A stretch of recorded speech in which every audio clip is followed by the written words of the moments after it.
Hey friends!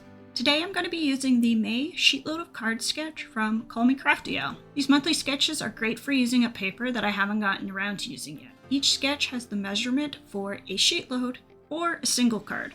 I have the link in the description for you to grab your own copy. I'm making 8 cards with this sketch, 4 with each color of gnome. I'm using 2 sheets from the Good to Be Home paper pack from Echo Park Paper Company. Let's get started. I've pre-cut all of my paper and have separated all the pieces into piles for each card. I will also be using dark blue cardstock for the mats. I start with my white cardstock and I take the small piece of pattern paper and place it on the bottom half of the box. I am leaving roughly 1/4 inch from the bottom. I take my glue to attach it so I have time to adjust the placement. I do have to trim the edge a bit since the paper wasn't perfectly cut. That's okay. For the flower card, I just repeat the process. This time I had to make sure the paper is the correct orientation. For the strips, I'm placing them onto the dark blue cardstock, and I make sure that the 3 pieces are in the correct order so the patterns line up. I'm leaving about 1/8 inch from the edges.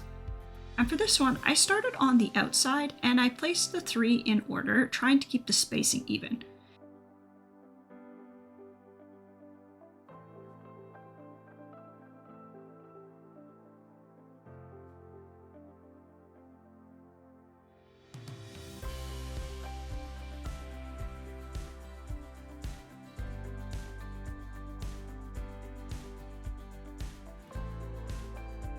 I did have to adjust the middle piece a bit before the glue dried. Next, I mat the white cardstock onto a dark blue mat.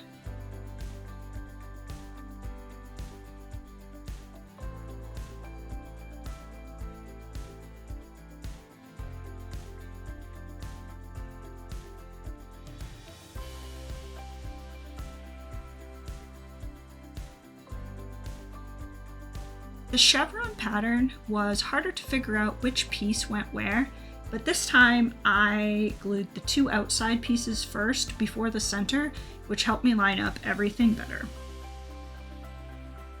If your cuts aren't exact, that's also okay since you'll be trimming the paper later.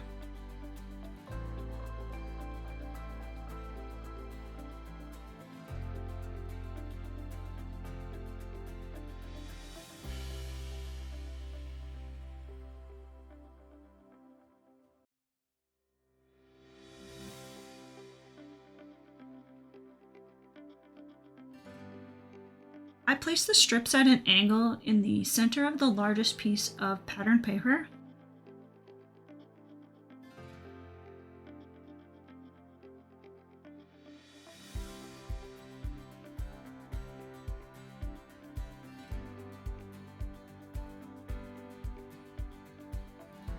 And now I just trim off the ends.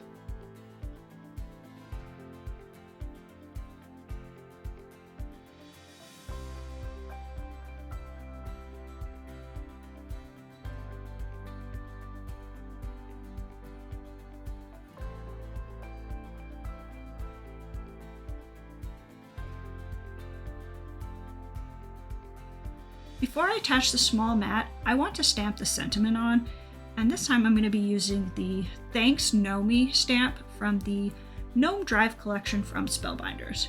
This collection is an older one, and it doesn't appear that the stamp set is available anymore. I'm going to stamp the sentiment in the top right corner, which will give me room to add the gnome and flower. I'm also using my Missy stamping tool just to help me line it up. The ink color is Burnt Orange from Simon Says Stamp. I thought this color matched really well with the darker red flowers in the pattern paper.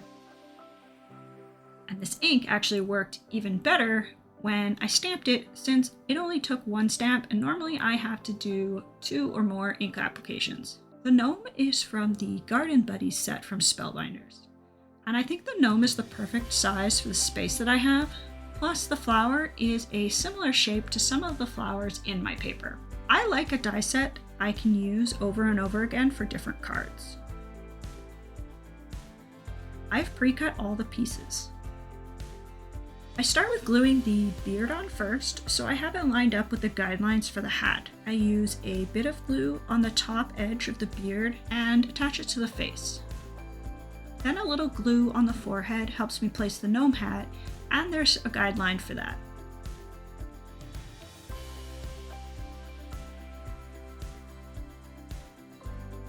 The little mustache is attached to the top part of the beard.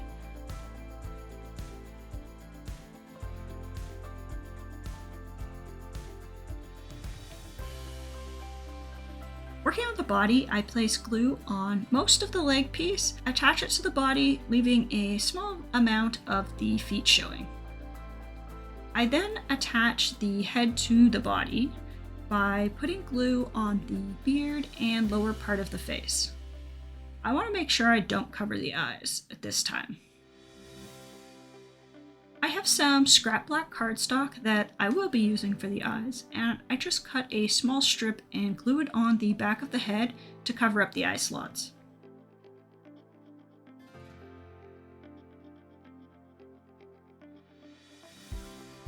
The hands are attached to the arm piece, and I just place glue on the hand, leaving a bit of the rounded end showing from the arm.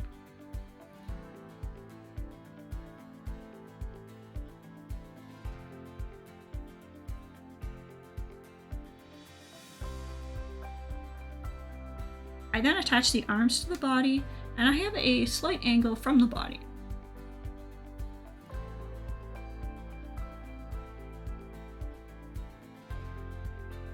Lastly, I almost forgot the nose, and I just glued that to the center of the mustache. The flowers are in yellow cardstock that is very close to the color in my pattern paper. I attached the large flower to the back of the stem with a little bit of glue, and the small yellow flower is glued onto the smaller stem.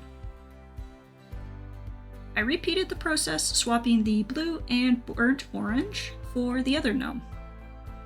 I decided that the blue gnome looked best on my flower pattern paper and the other on my chevron paper. I have a small foam square on the back of the hat of the gnome. This just helps the hat be the same height as the body once I place it on the pattern paper. I add glue to the head and body and place the gnome on the left side, and the foam square is lined up with the edge of the pattern paper. I glue the flower next, and I place the stem over top of the gnome's hand so it looks like he's holding it. Flowers are lined up perfectly to fill in the blank white area below the sentiment.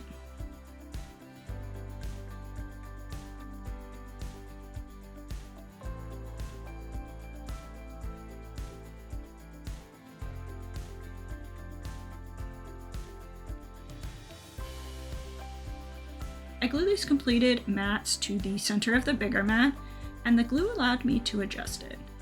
You can place a bit of scrap paper on the top and bottom of these mats if you want them raised up a bit to match the center, but I chose not to, so they are less bulky for mailing later. I also chose to match the paper on the top mat with the large cardstock piece, but you can swap it so the center paper matches the strips like the sketch shows. I finish off the cards with my card bases. I have pre-made card bases in A2 size, and I just glue the mat onto the center of the card base, trying to leave equal space on the sides. If your paper is cut perfectly, it should also line up with the top and bottom of the card base. Mine were not a perfect match, but I'm okay with that.